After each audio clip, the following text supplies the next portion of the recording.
I find it hilarious. Prager University got attacked by Antifa members when they were handing out the Constitution to students. They were attacked all the time. Matter of fact, I even think I heard some fake conservatives attacking them, folks that people go to for conservative news. I find that idiotic. But here's something that the left, them Antifa members that are in Congress and everywhere else, here's something that they really appreciate. And I'm going to cover this story. They were handing out pamphlets, a group called Sunshine Movement, which is supposedly they're folks that support the Green New Deal scam. This furtherization of putting the foundation of every government under Marx and Engels.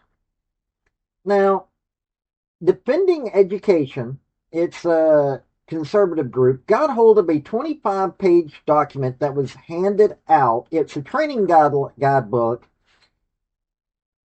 from a group that is supposedly attached to Antifa. Now, Sunshine Movement handed out this book, and it's how to uh, protest ICE. It's how to support the fake climate change bull. It's, pretty much how to support the lies of Antifa. So I think you need to hear this story, and then you need to hear who exactly the Sunrise Movement is. And I'm also going to cover this group that's connected to Antifa. I'm going to cover who they're supporting in the latest race. Now, mind you, this Antifa connected Sunshine Movement, or Sunrise Movement, pardon me, that's their name, Sunrise Movement. Either way, they're idiots, so I could care less about their actual name. These are a group that has major support from the squads, AOC, uh, Ilhan Omar, that Presley woman, the ones that are being found out to be scammers. So this here movement handing out documents to kids on how to protest law enforcement shows you exactly how bad they are. Now they're supposed to be dealing with, climate change, that lie, but they're wanting to protest against law enforcement, ICE. And ICE is law enforcement. They are enforcing the laws as written. So you need to hear this information. So I'm going to cover the news article. Then, like I said, I'm going to cover who they are. So let's get into it. Hey, folks, now that you're at my channel, there are four things I would love for you to do. The very first thing is think. Now, I'm the type of person that's not wanting Hobbes's Leviathan. I am not wanting a Maoist or Stalinist government. I am wanting freedom for everybody. So, what I cover, I want you to think about those things. Next, hit like, hit subscribe, because it really, really helps me out. Now, let's get back to the video. Okay, this is coming from Fox News. A newly unearthed training guide from the far-left activist group Sunrise Movement calls on both college and K through 12 students to engage in monthly disruptions and mass non-cooperation as part of a coordinated effort to spark a political revolution across the United States. In other words, the same kind of talk you hear from these Marxist English folks. 25-page document obtained by Defending Freedom focuses on mobilizing youth against what it describes as a regime and a system captured by billionaires, urges students to walk out of classrooms and boycott businesses in an attempt to prove that the country cannot function without their cooperation. Never mind that the billionaires that they keep talking about in mass support the Democrat Party. Very few billionaires actually support the Republicans. We're not going to get there overnight, and we're not here to get back to status quo, the guidebook says. We're here to win a political revolution. This is your guide to start winning at your school right now. Pushing back against ICE is a major theme in the document that appears to have been spread to students in Minnesota and across the country and has made that central pillar of its recent advocacy, framing the agency as an occupying army and personal Gestapo for the Trump administration. They really need to study history. In early 2026, the group spearheaded the ICE Out for Good campaign, which utilizes wide awake noise demonstrations involving drums, whistles, and horns outside of hotels believed to be housing ICE agents, particularly in the Minneapolis region. The Defending Education report claims that January 18, 2026, PC students' ICE response coordination call presentation includes a slide stating Trump is experimenting on Minnesota. How far can he take his authoritarian agenda? Another slide states the goals of the movement, which includes flex our power now to kick ICE out of Minnesota and build long-term student power in schools here and across the country. The document also lists options for day of action, which asks as a mass buy and return at a local Target store or rallying at a state government building. Organizers behind the movement are building toward a massive May Day mobilization on May 1st, 2026, when they intend to have millions of students and workers disrupt business as usual. Leading up to that date, the manual instructs students to take action on the first Friday of every month, starting with smaller escalations like wearing red or dorm storming before moving to bigger, more creative disruptions. Beyond simple protest, the training manual provides a tactical roadmap for radicalizing school environments and instructs students how to recruit from homeroom, sports teams, and campus clubs to grow their ranks. Man, this sounds just like every criminal organization I've ever heard about. The guide also explains how to use trigger movements, unforeseen crises, or tragedies to spark mass outrage and absorb new members into the organization. Okay, pardon me, not it's sounding more like Hamas or the political party that grew to power in Germany in the 30s and 40s. Well, also the political party that grew to have political power in the 20s, 30s, and 40s in Italy. The guide also explains how to use trigger moments. Okay, the document lists several supporting organizations involved in the effort, including Higher Education Labor United, the American Association of University Professors, Jewish Voice for Peace, and Socialist Alternative. While the guidebook claims to commitment to nonviolence, which is a lie, and instructs participants to act lawfully, which is a lie, its stated ultimate goals include a radical overhaul of the American economy. We already have the Democrats have already pushed a radical overhaul of the American economy, and it is a failure. So I don't know what that's about. Sunrise Movement's vision for this political revolution includes demands for a political party of workers and students, a federal jobs guarantee, and the Green New Deal. Okay, you're getting an idea of what they're wanting. So let's get into who they are. Okay, according to Influence Watch, Sunrise Movement, often referred to as Sunrise, is a left-of-center 501c4. So in other words, they have the ability to be a nonprofit via activist group via the IRS.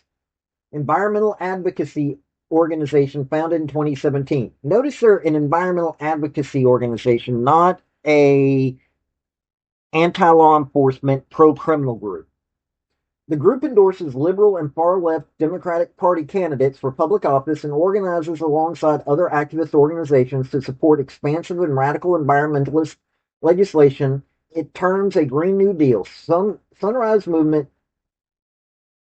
is the 501c4 advocacy counterpart of the 501c3 nonprofit Sunrise Movement Education Fund, legally named the U.S. Climate Plan Incorporated.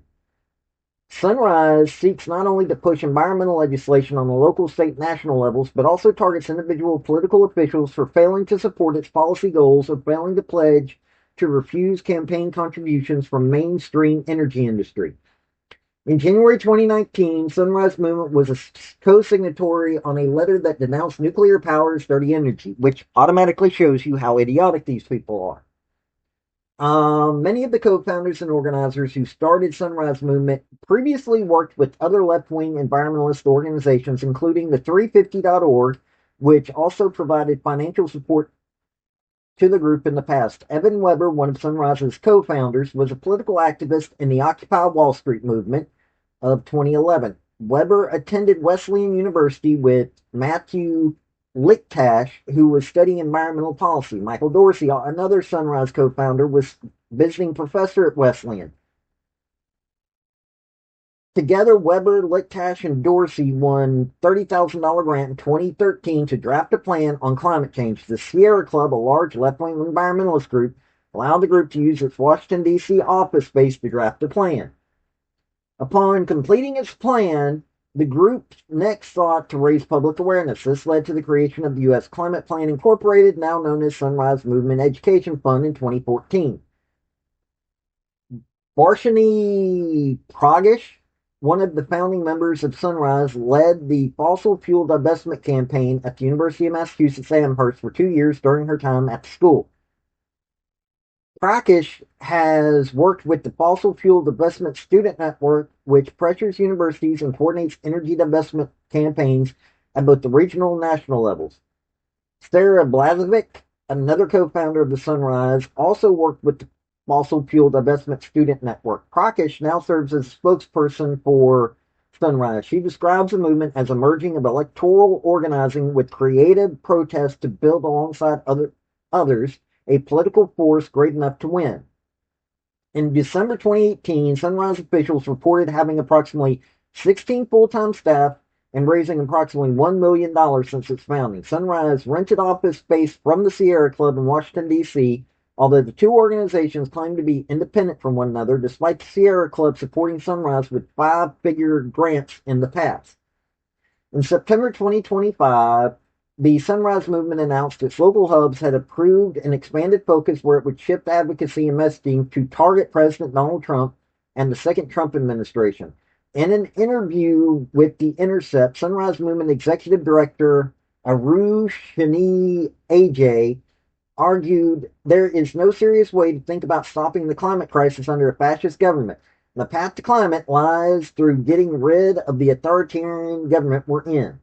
I'd still love to know how they're seeing this as an authoritarian government.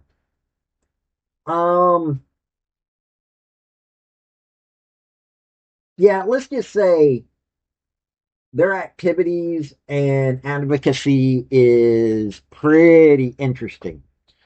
But I'm just giving you an overview of who these people are. Now, to give you an idea of the politicians that are in support and have been supported by this group, AOC joined activists inside Pelosi's office during one demonstration.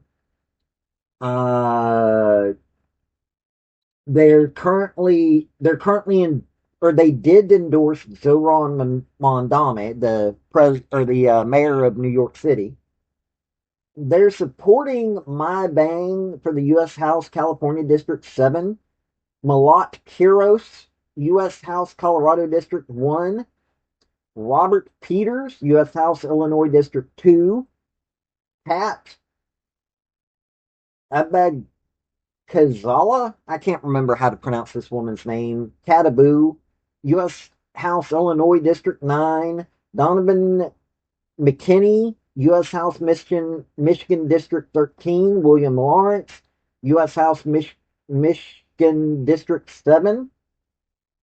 I don't know why he's listed twice. Nita Alum, U.S. House North Carolina District 4. So this is the kind of organization that this is. These are the people that teachers are making sure to help commit crimes, to teach them how to be criminals, because this group is a criminal organization all to itself. I can guarantee you, if you actually went by the law, you would watch films of these protesters. The local cops are not arresting them, but they're breaking the law. You can have a lawyer sit down and explain all the actions, what the law is and how they're breaking it. So they're teaching people how to break the law. Most of these protests are turning into violence. You see, you hear the mainstream media trying to claim, oh no, do not. Alex Preddy didn't do anything violent. Yes, he did.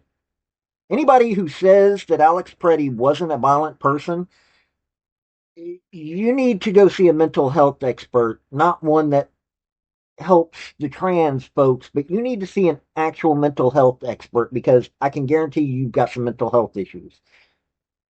That Good woman, Megan Good or whatever, the ODU graduate, the poet, that woman was a violent individual.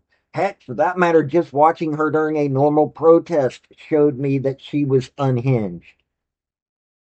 These unhinged people are getting support by these groups to turn students into criminals. They're wanting to create a socialist, Marxist, Englist version that one is nothing but tyranny by any set of imaginations. You can't create a Marxist utopia without having tyranny involved and without people getting killed. I mean, you take a look at Venezuela. Those people were starving to death. You take a look at what's gone on in Cuba. If you've never talked to people that have escaped Cuba, Cuba was not necessarily the best country in the world, but they had a lot of fun there. And then you had the Marxist takeover. Now, Russia and China, both those countries were already having their own issues. China had a long history, but they had gone far down the rabbit hole of stupidity for years before they were taken over by Mao Zedong. And Russia was another one of those countries that had gone down a rabbit hole of stupidity. But quite a few of the other countries hadn't. You take a look at what Poland was before and then what Poland's become, and you see why getting rid of Marxism is a good thing. But hey, I just thought I'd bring all this to your attention. This has been Paul, the Redneck Thinker. Y'all have a good day now. Bye. Hey, folks, before you leave, if you're can't become a member via my YouTube channel, which that's for my thinker. I've also got sports. I've got a Patreon. If you really, really want to help me out, I would be much appreciated. But hey, hitting like, hit subscribe, hit commenting, all those things really help me out. Have a good day.